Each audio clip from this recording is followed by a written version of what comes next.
The Space Marines are the pinnacle of human warfaring evolution, created by the mighty Emperor during his Great Crusade. They are the ultimate weapon against the tide of alien aggression, which threatens to wipe out all of humanity. Selected from the elite of mankind's untold billions of citizens, Space Marine candidates are subject to extensive genetic engineering, as well as years of training that many recruits do not survive. Standing 7 feet tall and encased in nearly indestructible armor, the Space Marine is an awe-inspiring sight that many humans will never live to see. Space Marines are the ultimate superhuman warriors. Their bodies and their minds have been altered by surgery, by drugs, by training, by conditioning, by all sorts of strange and bizarre ways. Space Marines have unique organs implanted into them that give them capabilities beyond that of normal human beings. But the most impressive thing about a Space Marine is actually his will to win, his fortitude, his sense of worth, his sense of identity, and his absolute stalwart belief in the Emperor and in the defense of the Imperium. As one of the founding chapters of the Space Marines, the Ultramarines are the highest example of nobility and righteousness in this dark universe. The Ultramarines are the epitome of a Space Marine chapter.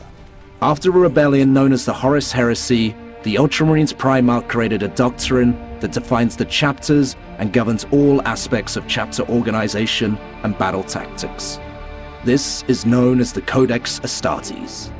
The Codex Astartes was created 10,000 years ago by the greatest leader the Ultramarines have ever known, Rabuti Guliman. And he wrote the Codex Astartes to define what a Space Marine chapter should be like. And for that reason, it's regarded as almost as a holy book by the Space Marines.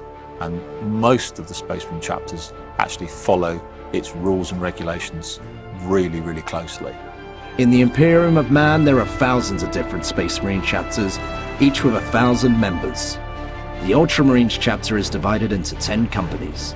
Each company is commanded by a veteran Space Marine who's been awarded many honors during their lifetime of service as a result of bravery and honor in battle. Captain Titus is a really, really great example of an Ultramarines captain. He's got bags of experience, but the main thing about him is he can balance tactical, strategic objectives in his head. He's the guy who can actually work out what's the best course of action in an instant, and he's got a really well-honed instinct for what's right and what's the best way to get the job done.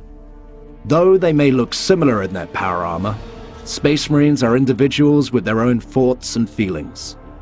To help prevent heresy and rebellion that has arisen in the past, Space Marines live a warrior-monk lifestyle established by the Codex.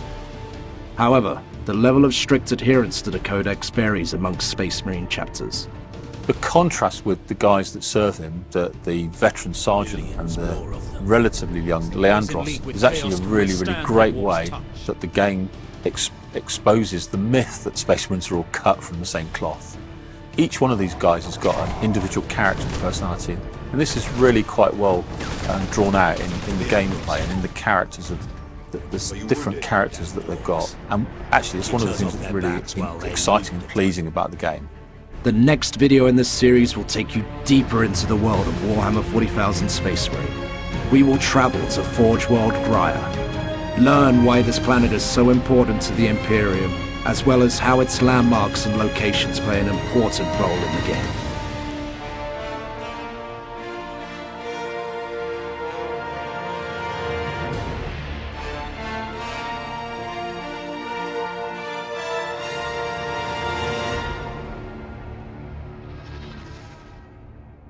Get free shipping when you pre-order the exclusive collector's edition through THQ.com. U.S. and Canadian customers only. Restrictions apply. Rated M for mature.